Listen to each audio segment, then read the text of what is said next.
Welcome back to MP Down's Garage. Been a few months since I made my last video, but here's my 2003 6.0. So I'm getting code P130. I'll put it in the description. I'll put it in the video. But anyways, I got really low power.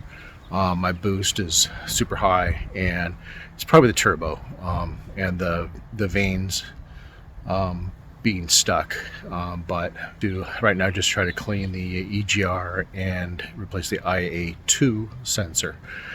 Show you where it is and all that stuff, and what I'm doing. I'm sure there's different ways to do it, but this is how I'm going to do it as far as removing stuff and replacing. So let's get to it.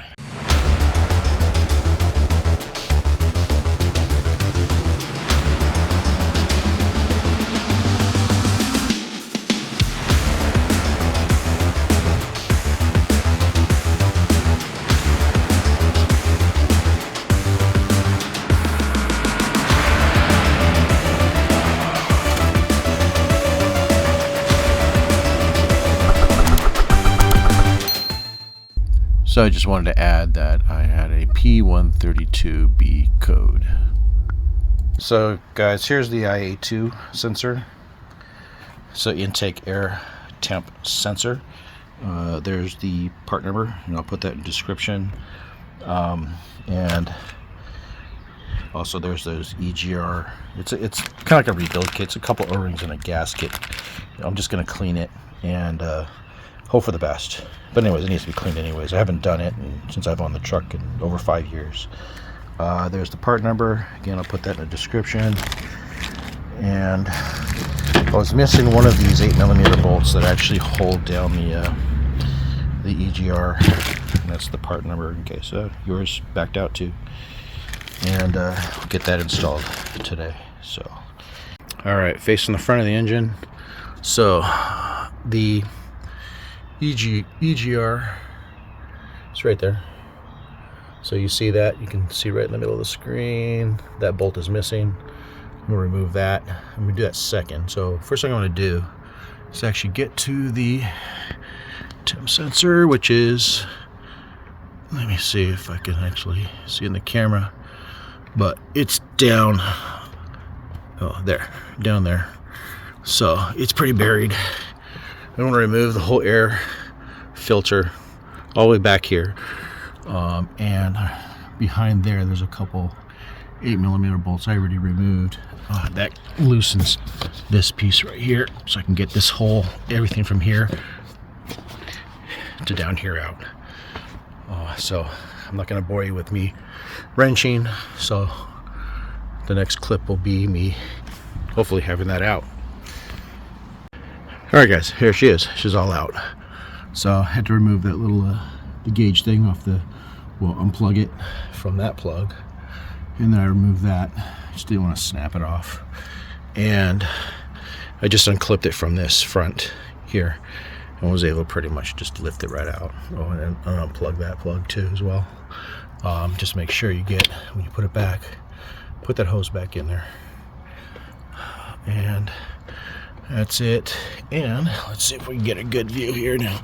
Yeah, there's our sensor right there. Let me see if you can get a good shot, because I can see it. I don't know if you guys can, but here it is right there. Hopefully, if I'm looking at the right thing. Anyways, we'll verify that right now.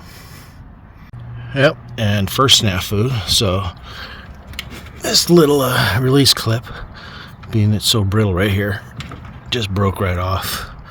Let's see if we can get that snug down and probably zip tie it so it doesn't pull itself back out. Look at these wires over here. Let's see. Yeah, it's a little bit. Yeah, it's still in there. A little bit of the insulation's pulling off there, but let me get that sensor off, and I'll give you the size of the socket I'm going to use. So that's what I used. I don't know if you can see it, but that is a 7/8. It's a little bit loose, but it popped right out. So there's mine. Looking pretty crusty there. I ain't gonna bother cleaning that thing out. No need. Just gonna replace that guy. Yeah, it's probably been there since 2003, I'm sure. And looking down the hole down there, doesn't look too bad. Just gonna wipe it off around the edges and then install this bad boy. So for reference, look at that.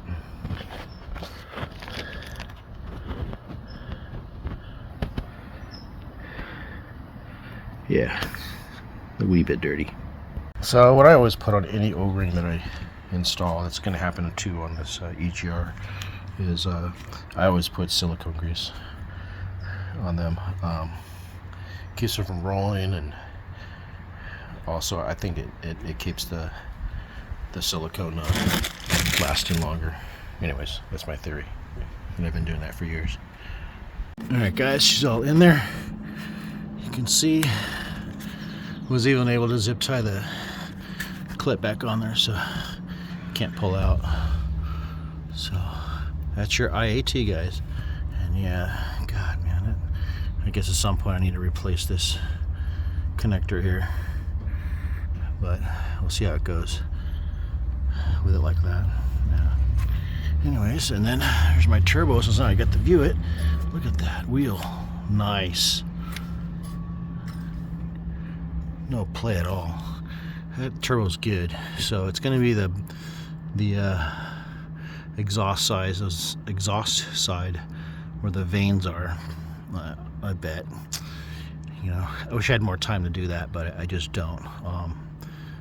We were supposed to be heading out camping here in a couple days, and I ended up changing from going to the desert to somewhere that's local, just so I can get my kid out of the house from playing Xbox all freaking day long during his spring vacation. So I'm going to clean all this out before I slap that back together, but I'm going to go ahead and start working on this EGR, start cleaning that guy out. So 2 8mm bolts, and actually there's only one holding it on. Remove this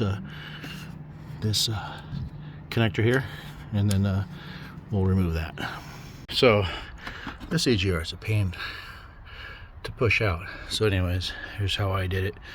Long screwdriver and just one of these tools underneath the one of the leaves, or what the fuck you call those.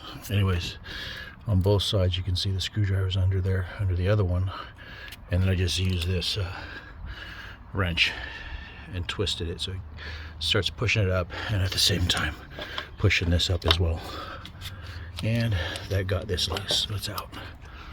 Yeah, well, and just remember the orientation, the plug is towards the rear. So got to looking at my EGR. Honestly, not too bad compared to a lot of others I've seen.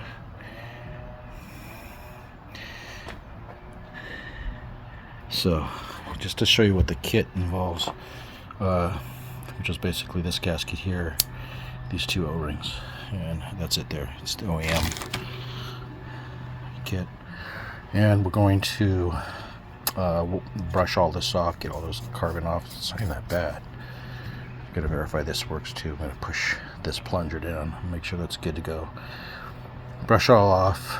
We'll use brake cleaner, carb cleaner on this, and I'll probably stick it in a cup with some Behrmans, like up to here, so it just kind of like, you know, kind of soaks this area here, and then we'll clean it all off and put it back in with the new gasket and O-rings.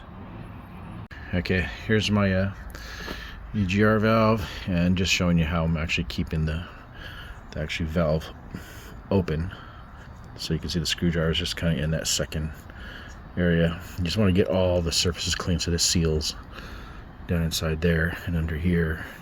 But look at this thing. This is just from brushing it. This thing looks really good. Yeah, you can see that. I really just use this truck for towing a few like hardware or lumber, big stuff carrying, but it doesn't get used much. So it kind of sucks that those vanes get stuck like that.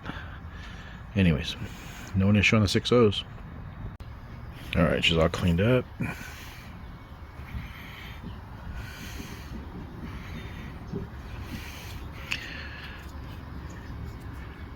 This one wasn't bad at all. Look at that. I mean, it looks freaking new. All right, let's get those that gasket first, and then the O-rings. All right, there she is. Brand new O-rings.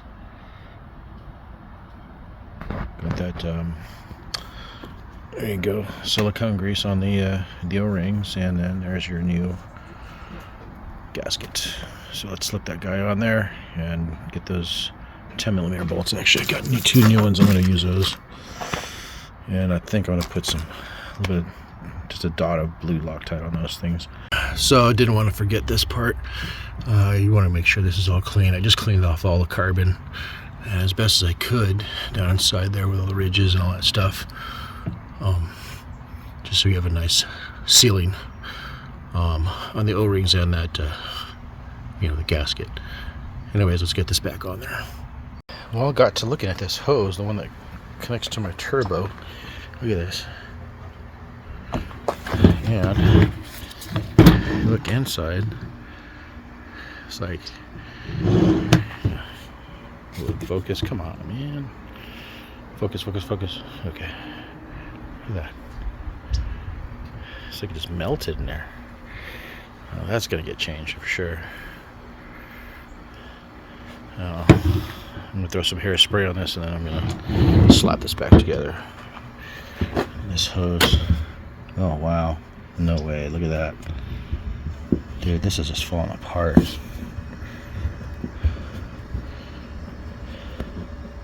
Huh. Yeah, this looks bad.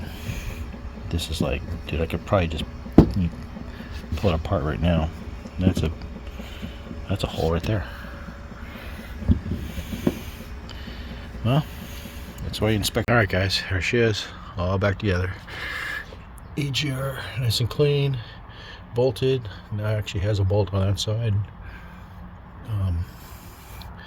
The IAT sensor is back in there. Identified that hose needs to be replaced. Just ain't gonna happen now. And just got it all back together. Right guys, as you've seen, not too bad of a job. Not really hard at all. I think I've been out here for maybe an hour. Obviously learning as I go.